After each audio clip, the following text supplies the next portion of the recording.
this is the Kumihimo class, so I will go through everything that we'll be using today and then show you specifically with the bracelet design that we're doing how to sort of set it all up. It's worth mentioning, if you were to do a bracelet, you're going to start off with 4 lengths of 1 metre, and they're actually going to be folded in half, so essentially you're working with 8 strands of ½ metre for each one of these.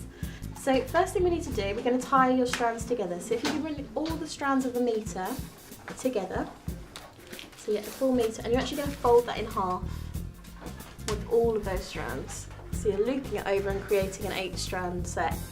So when you found your middle point, you're going to hold all the strands together and you're actually going to tie a single loop. I'll show you here.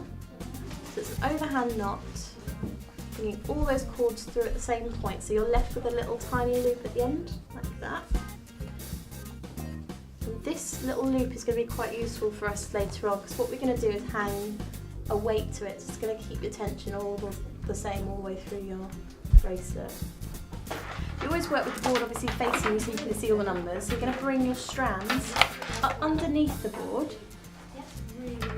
and pull it up to the centre so you can just see the knot at the top there. Lovely. Now to position your strands for this particular design, what you're going to do is you're going to actually put them either side of your knots there. And I'm going to do it with, I've got 2 different colours here, so I'm going to be creating a spiral effect with mine. And the way I do that is I put the 2 strands of the same colour next to each other here. And on the opposite mark, so that's between the 16, the dots on the 16 at the moment.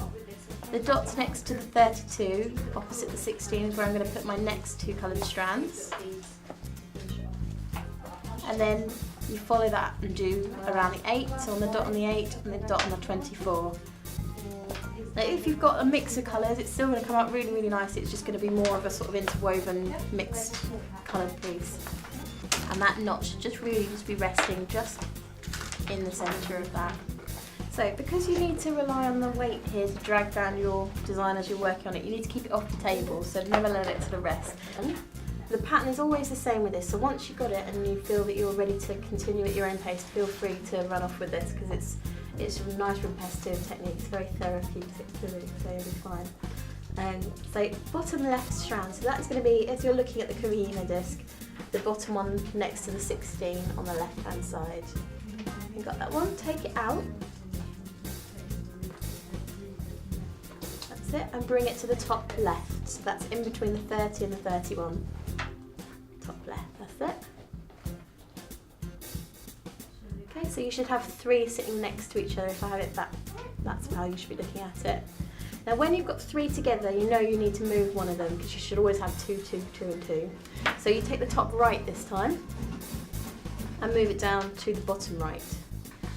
So it's important to note that you never cross anything over, it's always done on a parallel. So now you've done that, you should have that in between the 14 and the 15.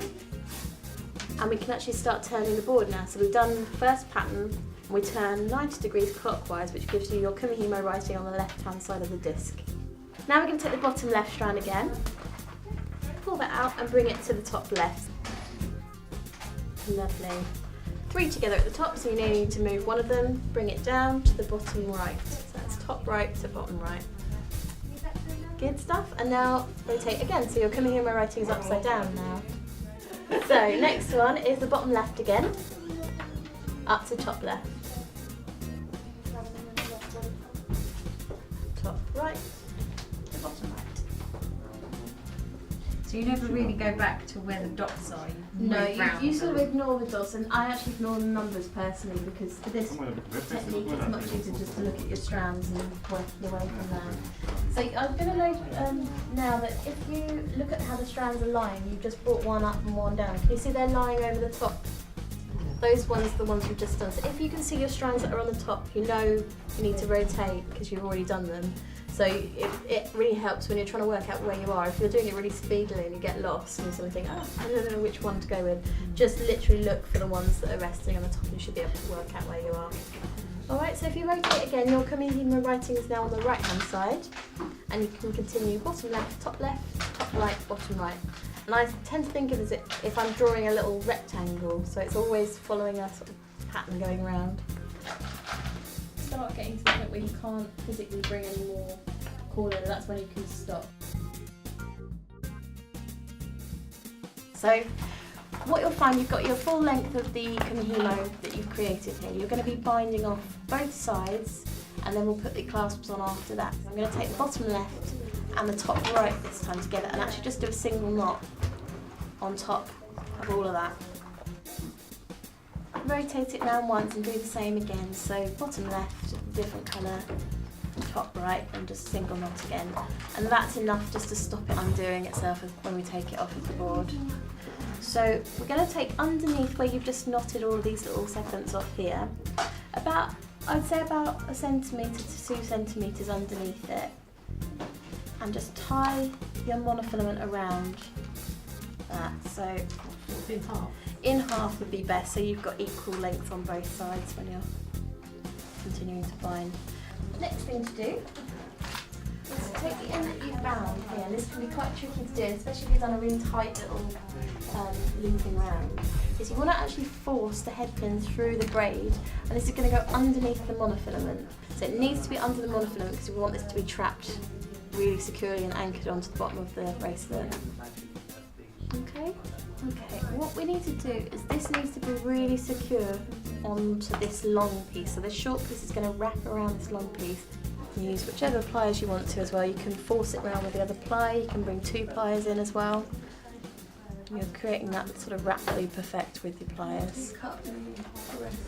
Yeah, if you've gone around, can you see how that's completely wedged on there now? Yeah. Yeah, you've done fine. So you can trim off the exposed little length. Keep the longer length though, because that's going to be for your clasp. Okay, trim that off.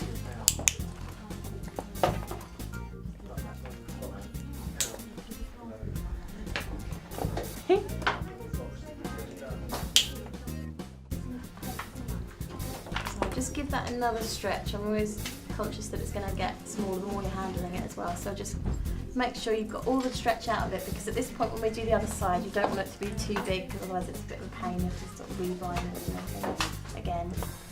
So when you have that ending secured on there, place it over your wrist so you can see the back of it there. By eye you can see how much space this is taking up. It's about 1.5 centimetres. You've then got your lobster already attached, that gives you that measurement extra. So from there, the 1.5 centimetres again is what you need to bear in mind, and that's where, so I can see that would be where I need to do my next binding, so I'm actually going to end up trimming that section off there. So I think for most of you, like I say, you probably will end up taking some of your length off. What you'll need to do is just cut yourself a 30 centimetre, half a metre, doesn't really matter too much, it's just a small length there to bind with again. And we're going to repeat the same process again, so as long as you're all happy to go ahead and do that, you can leave it to do that at your own pace. Any problems or questions, just ask.